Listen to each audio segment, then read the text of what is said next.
Hey Taylor, what's going on? So I wanted to make this video for you to show you the steps that you need to take to be able to do a pull-up here within the next hopefully 4, 5, 6 weeks.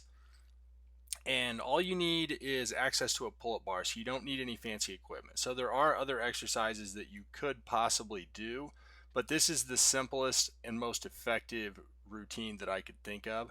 I tried to find a video online that would outline this, but frankly, a lot of the videos on YouTube suck and they make it too complicated and too confusing, and they included a bunch of bullshit. So I'm going to take some bits and pieces from some of the videos that I found online and use them as the examples on how to do these exercises, since I'm not there to actually show you how to do them in person. So let's go ahead and jump right in. So how to do your first pull-up. Once upon a time, I wasn't that good at doing pull-ups. So I did a lot of these same things and was able to jack out quite a few form perfect pull-ups just like you're trying to do. So here's what we're going to cover today. So first we're going to talk about the main thing that holds people back, and that's their approach to this exercise. They have the wrong idea about what this exercise is. So we're going to straighten you out on that. Then I'm going to show you three main exercises that you're going to use, and this is all you need, and all you need to do these exercises is access to a pull-up bar and a good attitude. So the first exercise is called negatives. The second one is called holds or flexed arm hangs. And then the third exercise is called active hangs. And I'm going to show you video examples of all of these. Then at the end, I'm going to show you the frequency and intensity that's required to make this effective. And rest is a part of this when I talk about frequency. Then at the end, I'm going to give you your perfect pull-up plan. So the main thing that holds people back from being able to do a pull-up or multiple pull-ups, or be able to do more pull-ups than what they can currently do, this is not an arm exercise. And that's what people think. So let's look at this girl that we have in the background here for a second. Look at her arms. Her skinny little arms are not what's pulling her body weight up, not primarily. The prime movers in this exercise are in your back and in your lats and your back. Think about the muscles in between your shoulder blades and then there in the upper half of your back. So your back has to be engaged in this exercise in order for you to be good at this exercise. Your lats and the muscles between your shoulders are the quote unquote prime movers. What I mean by prime mover is on a bench press, your chest muscles are the prime movers. Sure, the muscles in your front shoulder and your triceps contribute on a bench press, but that's not really what pushes most of the weight. So your prime movers here are in your back, basically. And positioning is the key to making this idea work for you. So your shoulder blades need to be squeezing together slightly, and we're going to show you some video examples of that. You have to maintain shoulder engagement, and I mean shoulder blades when I say shoulder engagement. You have to maintain the shoulder blade engagement. Most people disengage their shoulders at the bottom of this exercise, and this is a mistake because you're giving up most of the force you can generate, and once you let it go at the bottom, it's hard to get it back. The other thing about this that people don't understand is that core stability is huge here. You're not really just dangling your torso off the bar. Even though it kind of looks like that when you watch some Marine who jacks out 50 pull-ups or some crazy number and he looks like he's just dangling, his body is really under control while he's doing that. So we want to make sure that we're keeping our core solid and under control while we're going through the pull-up motion. Now, your advantage in all of this right now may not be your upper body strength, but as an athlete, you should already have good core stability, and that's a plus. So the following exercises are meant to build muscle and strength while promoting the posture that I've outlined above. Think of doing your first pull-up as learning a skill. You're teaching your body how to correctly pull yourself up and lower yourself down. You're practicing the movement of a pull-up, not just straining to do something that you might not be able to do yet. We're practicing a way of moving. In order to make sure that we're pulling with our muscles, we need to make sure that our shoulders are set and our scapula is retracted. Try this drill. You do it as you're watching. Do it with me right now. Put your arms out to your sides and make right angles with them and then go straight up. So that's about where you'd be at. If you were hanging from a bar, this is about where you would be. I want you to take your shoulders and think about shrugging them up. This is the position that you'd be in at the bottom of the pull-up.